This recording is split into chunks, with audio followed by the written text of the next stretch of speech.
Hello friends, welcome to our channel. Please subscribe करें मेरे channel को और वीडियो को लास्ट तक देखें ताकि टॉपिक आपको समझ में अच्छी तरह से आ जाए।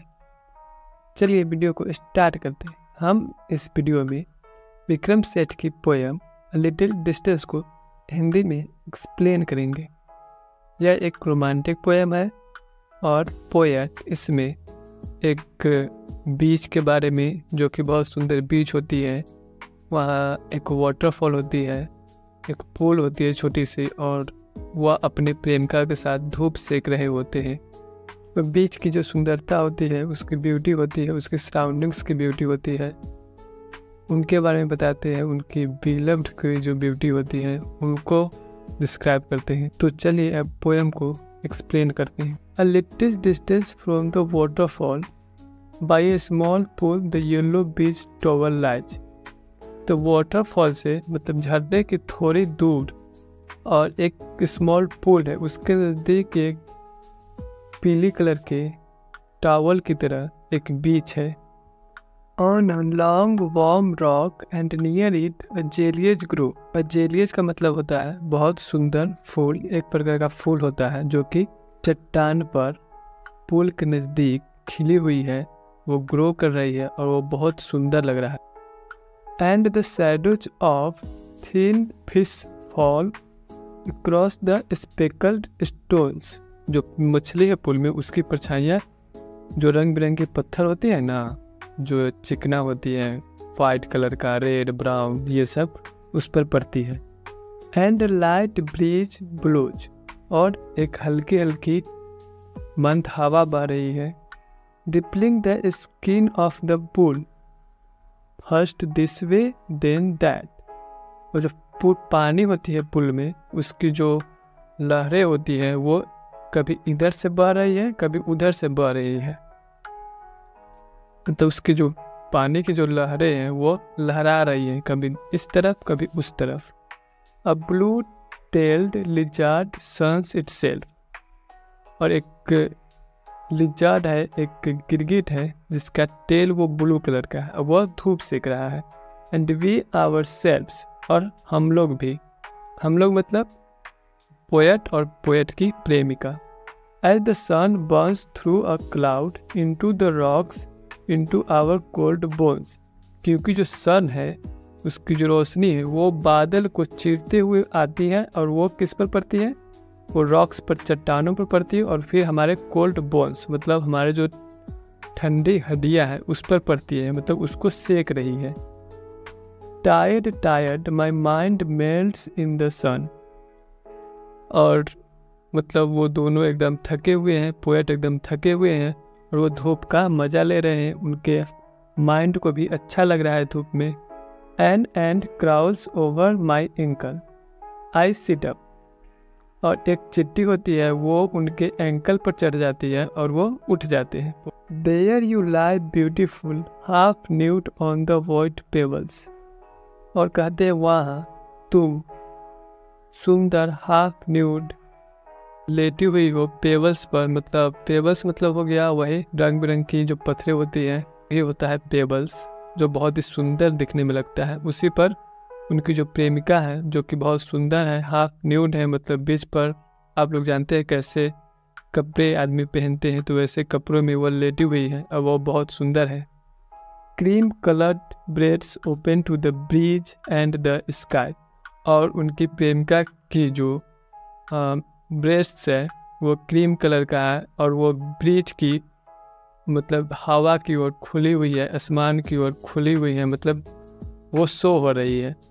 पोएट उनको देखते हैं और उसकी डिस्क्राइब करते हैं। And a few lines of silver hair in the brown to announce the burden of your 28 years. उनकी जो प्रेमिका है वो 28 ईयर्स की है, 28 साल की है, और उनका जो हेयर का कलर है वो ब्राउन है, लेकिन ब्राउन है और उसमें कुछ सिल्वर हेयर हो गए हैं, मतलब अब उनके कुछ बाल पक गए हैं। टू बी चेस्ट, यहाँ पर चेस्ट का मतलब हो गया लोयल, जो लोयल होता है ना, एकदम सच्चा। Half frustrating for minutes. अगर वो सच्ची बात करे, मतलब वो बोले अगर मैं सच कहूँ तो कुछ मिनट के लिए तो ये बहुत फ्रस्ट्रेटिंग है। हाउ अनकॉम्प्लिकेटेड फॉर डेज, और कितना अनकॉम्प्लिकेटेड मतलब आसान है कुछ दिनों के लिए। टू ऑर्डर फिश चाइव्स, मतलब फिश को ऑर्डर देना मतलब बनाना खाना। चाइव्स मतलब हो गया एक प्रकार की प्याज की घास होती है जो इंडिया में नहीं होती है, दूसरे देशों में होती है। उसका स्वाद प्याज की तरह होता है, तो उसी को मतलब ऑर्डर करते हैं, बनाते हैं, खाते हैं। To discuss the rats in our room, और वो लोग अपने रूम में जो चूहे होते हैं उसके बारे में डिस्कस करते हैं, बातें करते हैं। When the morning gongs sound out the monastery routine, और ये मॉर्निंग गॉन्ग्स का मतलब हो गया घंटा, जो टेम्पल में घंटा होते हैं ना बड़े बड़े, वो हो गया। और मोनास्ट्री का मतलब हो गया आश्रम। तो जो सुबह में जो आश्रम की घंटा बजती है उसी की आवाज़ होती है, उसी की आवाज़ से ये लोग उठते हैं और ये सब करते हैं। टू बी जस्ट फ्रेंड्स, अब हम लोग केवल दोस्त हैं। Reverting in a richer way to what we were, बोल रहे हैं कि रिवर्टिंग मतलब वापस आना, वेन मतलब हो यहाँ पर हो गया मनोवृत्ति, मतलब हम लोग फिर से वही मनोवृत्ति पे वापस आ जाए जैसे हम लोग थे। द वे, और जिस तरह say that we ones were, और एक बार जिस तरह से हम लोग थे।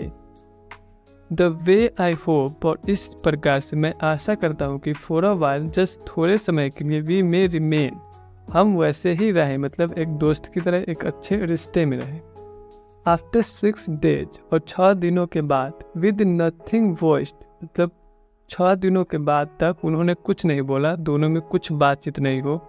वी वर अनएक्सपेक्टेड, हम लोग निराश थे, मतलब हम लोग निराश हैं।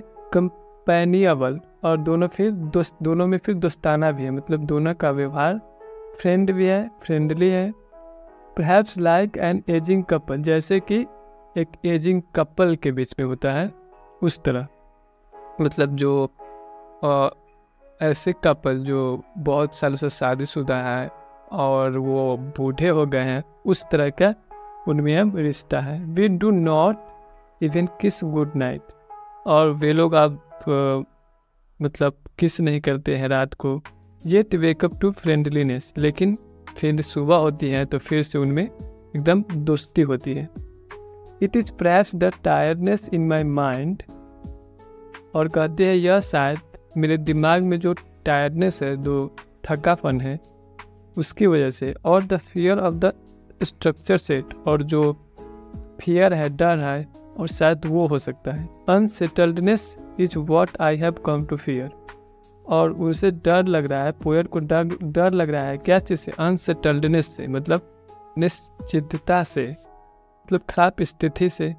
We sit away from the noise of the waterfall, और फिर वो बोल रहे हैं कि हम लोग जो वाटरफॉल की नॉइज होती है, जो झरना की जो आवाज़ होती है, उससे दूर बैठे हुए हैं। बाय ए क्लियर पूल, एक क्लियर पूल के नज़दीक बैठे हुए हैं। Less conscious of the risk, और वो लोग रिस्क होती है उसके बारे में नहीं सोच रहे हैं, उससे अनजान है, लेस कॉन्शियस है उस। डैट इज नॉट वर्थवाइल, और वो जो रिस्क है वो वर्थवाइल नहीं है, वो उचित भी नहीं है, इसलिए वो लोग अनजान है, मस्ती कर रहे हैं। Then of the warm grey boulders, यहाँ पर बोल्डर्स का मतलब हो गया एक बहुत ही बड़ा गोला पत्थर, वो है, और वो ग्रे कलर का है। उससे क्या है, उससे तो उचित नहीं है, ये बोल रहे हैं। Then of the warm grey boulders and the slopes, और स्लोप्स मतलब ढलान।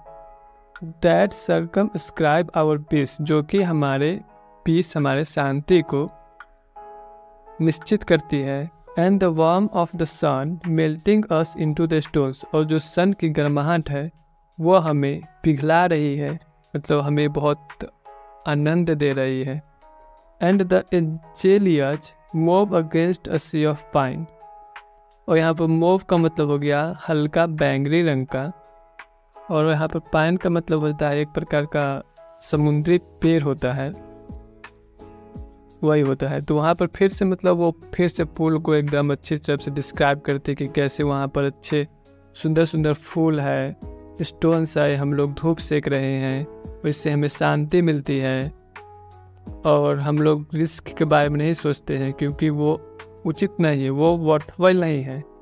हम जो धूप सेक रहे हैं, यहाँ की जो चट्टानें हैं गरम गरम, वो अच्छी है, वो मतलब उन पर ध्यान दे रहे हैं। बस यही पोएम में पोएट कहना चाहते हैं। आई होप आपको पोएम अच्छे से समझ में आ गई होगी।